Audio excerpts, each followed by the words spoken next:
All right. Welcome to the Quest Culture Podcast. We're here on our Substack talking about things that are happening right now in front of our faces. Of course, we have my cousin, the professor, Hey, Sheldon cousin. Applewhite. How you doing over there? Good. How are you? Good. I'm good. And Dardak the Destroyer. I Yeah, see you to my left. How you I'm doing? below you on my phone. Oh, well, Oh, we're all perceiving this moment differently. Um, Talking about perceiving things differently, we want to get here and talk about the latest Chris Nolan film. But you can call it a film, right? It's not a movie. I feel like it's a film, right? You guys let me know if I'm giving them too much shine. We're here to talk about the Odyssey, and I had talked about a little bit on my reel. yeah. Which you guys can see on Instagram if you follow us. If you don't follow us on Instagram. Yeah. Because there's stuff there too. So Yeah. I did a reel, which was like an out of the theater review, sort of. I think it was not too spoilerish. So it's out there. So what I'm going to do is I'm going to turn it over to you two, and Wait, to let am I us crazy? know. But didn't you and Sheldon talk about the Odyssey a little bit on a Substack? Didn't you? A little bit, We talked about it, but I hadn't seen it yet. exactly. Seen it when you talked about it. Okay. See, Yeah, that's how much I remember. that's yeah. Well, Yeah. Okay. So now we're talking about it because all three of us saw it. correct. Yeah. Yep. Um, So yeah, go ahead. it was a great movie. It was. It was a great movie. Um, I'm always drawn to Matt Damon anyway. I love his movies. I think he's just a solid actor. So I was excited to see him more than any. Actually, I'm lying. I was excited to see him and Tom Holland because I love both of them. However, in this movie, I don't know. I did like it. I loved his performance. I loved Anne Hathaway's performance. I loved some of the performances, and I thought the story was great. But I tend to have an issue with Hollywood when they do these blockbusters with all these A-listers because they need to pat themselves from the back that they did this. And some of these performances were so unnecessary to me. Like they were very mid. And I'm afraid I'm gonna have to include Tom Holland in that. Like he did not deliver in this movie to me. I was expecting a bit more. I felt like at some point he was going to ask where Aunt May was because that's the dialect that he was giving. And I'm like, I know this man knows how to, I know he knows more dialects, more American dialects than his Peter Parker voice. And that's what it was giving to me. But anyway, I did not really focus on that. But I love the story. I was so impressed with John Leguizamo. He was so much fun to me in this movie. But like I said, I love the story. My favorite part was absolutely, what was it, Circe?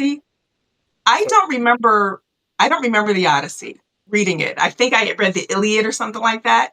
But I will say that I want to read this book now, probably like in my retirement age or something like that. That is a book that I feel that I would love to read.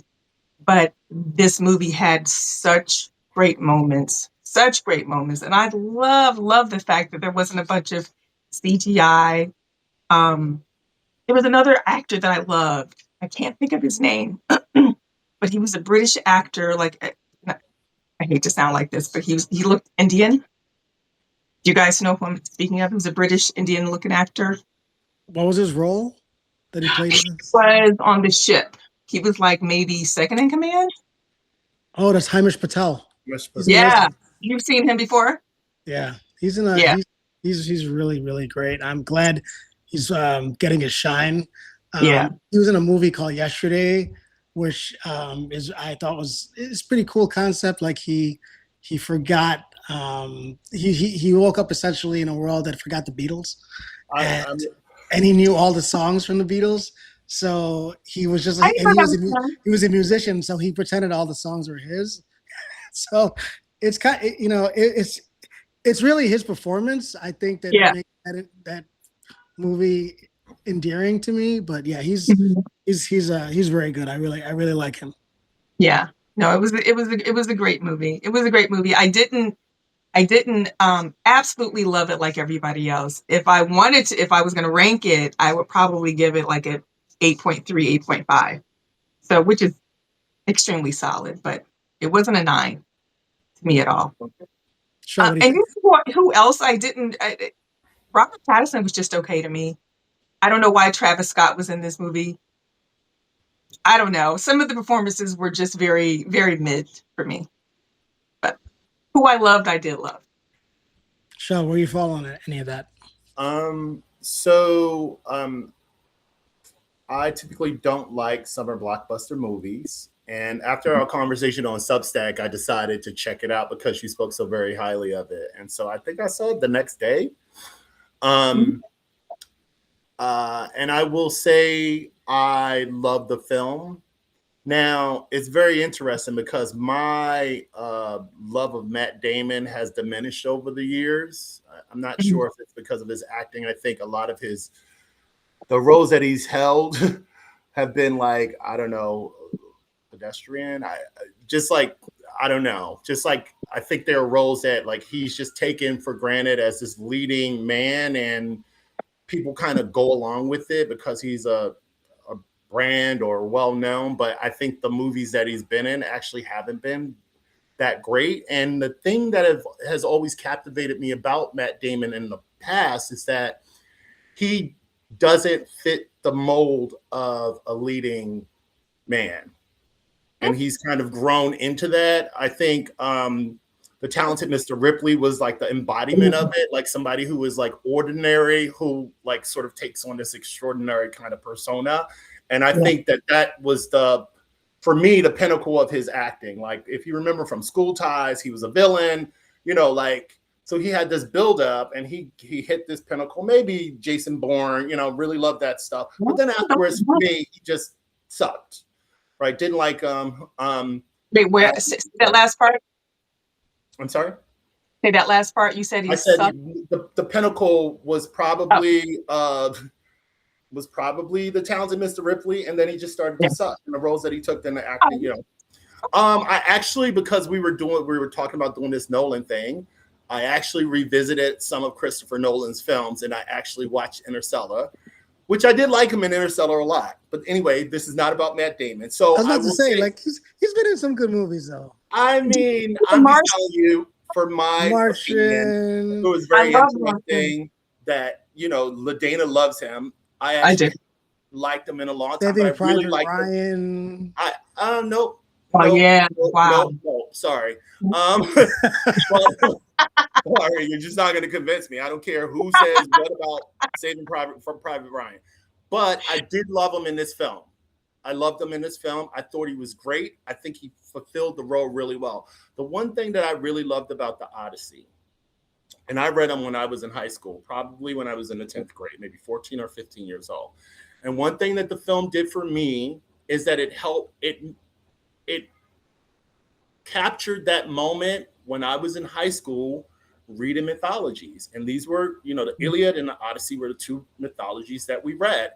And Mhm. it really evoked this kind of feeling of childhood and like adventure and like this journey, which I really loved when I was in high school, and that the film was able to evoke that kind of feeling in me again as an adult who hadn't looked at the text in 30 years.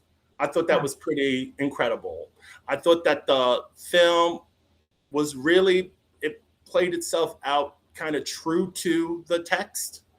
Um, I didn't mind, that of course they all had like, I was worried about the dialect and the dialogue, but I just thought it was really well done, and it really did hearken this feelings of adventure and Yeah. suspense and like magic for me that I thought. I mean, I walked out of the film feeling very, very like satisfied and really thinking that the film, it was truly like what I would consider, if I was into it, like a summer blockbuster. And so I loved it. I would probably give it a 9.5. So I did like Matt Damon. I do think John Leguizamo's performance was great. I thought Zendaya was great in her quiet, way, and how he sort of depicted her role as the goddess, and that that Odysseus was like sort of following or hearing. I just thought it was well done. I thought it was beautifully filmed. I was very, very impressed with the film, and I'm kind of shocked that I liked it so much, but I think it's a great film, and I think many people will enjoy it. If you've never read the text, I think that you will. If you have young kids, I think that the kids would be really into it. And it has a message to it, which I just really enjoyed. I loved Elliot Page's role. Leguizamo, Lupito looked luminous, beautiful, and to think, that she is the person who like sort of makes it, who plays that role and plays such a pivotal role, although a minor role. I thought that was really incredible. So that's it. Yeah, I liked it. I liked it a lot. I trying to remain, level-headed about it, because I do think I kind of gloss Chris Nolan a lot, but I think a lot of it is because I really respect the work that he does. Like, one of my favorite movies, a lot of my favorite movies are his movies. Inception is one of my favorite movies. The Prestige is one of my favorite movies. I love The Prestige. Yeah. Yeah, Prestige. I've seen it I don't know how many times. This now, the Odyssey, is definitely one of my favorite movies. I liked Oppenheimer. It's not like one of my favorite movies of his, but I can appreciate, the intentionality of almost every shot, and the message again that he has. The message is very similar to what the Odyssey is. It's about men getting destroyed by their passions. And he keeps coming back to that theme. Inception. There's just so many examples, and I feel like I walked out of that movie. It was like a palate cleanser for me for a lot of the movies that I have seen. I thought it was really, really unfortunate for them to release that Avengers Doomsday trailer right after the Odyssey came out, because it looked like a blue screen, like threw up all over the screen. And I didn't see any trailer. If you've seen, when you watch it, you'll know what I'm saying. When you walk out of the Odyssey, because it was mostly practical effects. One of my favorite scenes too, with Sheldon, what you were talking about, childhood, recollections upon reading this. One of the most vivid scenes in the whole book that I remember reading as a kid was the Cyclops scene. Yeah, absolutely. And it's done I so was well. waiting to see that on the big screen, and I was just like the fact that, first of all, it looked fantastic, and there was no CGI, right? So he hired an actor for the parts that needed an actor, but largely that was a puppet, a 50-foot puppet, practical puppet that they created in this cave, so that the actors could get a feeling of what it would really be like to be, hunted in the dark in this cave, freezing cold, in a miserable conditions, with a monster, right? Yeah. So you can't tell me that making those particular choices don't make the job easier for an actor, when you're acting against a thing that you can feel and see. So, and the fact that when you watch it, it totally reminded me of so many Guillermo del Toro movies, Pan's Labyrinth, etc. Yeah. And then you find out that he had consulted Guillermo del Toro, their friends, on the Cyclops. I read that, right? Yeah. So I watched that scene, and it really invoked those movies for me. I thought the brilliance of the sirens, not really showing the song, is so brilliant that I'm surprised I don't remember anybody ever doing that. I think people usually try to create a song. Can I jump in for 1 minute? The fact that one second, and the fact that he decided to just focus on Matt Damon's face, and his reaction. Yeah. And Hamish Patel, I think, commented that he felt like Matt's performance on set that day was terrifying. Like that's the word he used, was terrifying, I believe. So to hear that he felt it was terrifying, but then the way it was actually presented in the film, I wasn't terrified.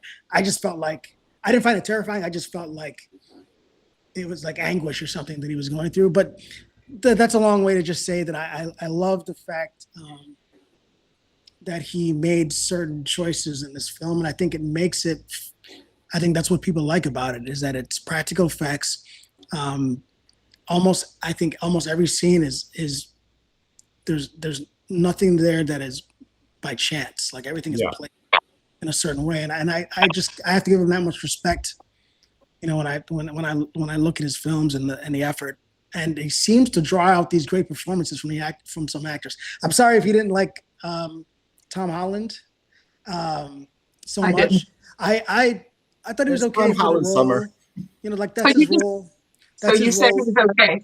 The role is no. I said he was okay, but it's hard. It's easy to be okay when you're with Hathaway and right. You don't have to do very much, right? Like you got all these powerhouses surrounding you. Like you, even like the best actors are going to be pretty okay. Yeah. You know, sitting there. So, you know, I'm just saying, like, you know, I hear you. Like, I don't think he's going to win an Oscar for the role. No, sure. But I feel like Matt Damon's definitely going to win an Oscar, and I feel like likely Anne Hathaway is going to win one too. But we'll see. You know, we'll see. That's my early read. I know. One of the things that I really loved, though, and you were really kind of speaking on this, is like it didn't have a lot of CGI. I thought the ocean scenes were incredible. Like, and it again, that really evoked the feeling that I had as like a teenager reading this, the excitement that I felt like on the water, right? Like that you can sort of visualize for people, like, you know, this sort of experience of being lost at sea for so long, right? Just with these beautiful shots that he did, like the water and like how you are so, like how it can be so overwhelming, right? But you're on this journey. I think he just really captured that really well. That was one of my favorite scenes. Just the fight. Go ahead. I'm sorry. No, I'm sorry. I cut you off. No, it was a beautifully filmed movie. There's no doubt about that. I mean, you know, who is Christopher? Wait, who else was involved in this movie as far as production? I mean, Ludwig Göransson, the guy who did the score, the same guy who did Sinners. Yeah, he won the Oscar last year for his soundtrack for Sinners. Yeah, he's probably going to win again for this soundtrack. The one thing about Chris Nolan, I guess, told him when they were filming that, or in pre-production, that he didn't want to use like strings or conventional instruments for the score. He wanted to use what they considered instruments for that time. So they built the instruments that they used to do this score. That's dedication. Yeah, and you know, it was through those instruments that Ludwig composed the entire score. So for me, watching and listening to what was happening on, you know, around me, I thought the choices for effects and for the score, you know, in certain scenes, you know, were pretty genius. And I you know, that guy is, I don't know what he's on, but he's on one. And I find myself now being interested in going to see movies that he scores because of the choices that he makes, you know, when he's scoring them. So I think, you know, after seeing the Odyssey, that's where that put me. Is this your favorite Nolan film? Both of you? No. So far? You said no? No. I don't know. I can't really call it. I mean, probably. My favorite is Inception. It's likely Inception. Yeah. I keep going back and forth between Inception and The Prestige, but I think part of that's because Bowie's in it too for that quick minute. I thought it's kind of cool that they snuck him in there because he didn't want to do the movie. Yeah, he didn't. Well, that's one of the reasons. Did you hear that story? Like he asked him to do it, and Bowie said no. So he took the script to him and said, "Please read this." you know, it was him in mind for that script, and then finally, Wow. No, I didn't know that. yeah. All right. Unless we missed anything, that's going to be it for this one. The Odyssey, the Quest Culture, 15-minute reviews. I don't know what the hell we're going to call it, but that's what that was. Yeah. You guys know where to find us. Substack, if you haven't subscribed to us yet on Substack, please do. Because once we get to a certain number, then we can do this live to you from Substack, which would be really, really cool. Because you can join it. All right. So until next time. Bye, guys.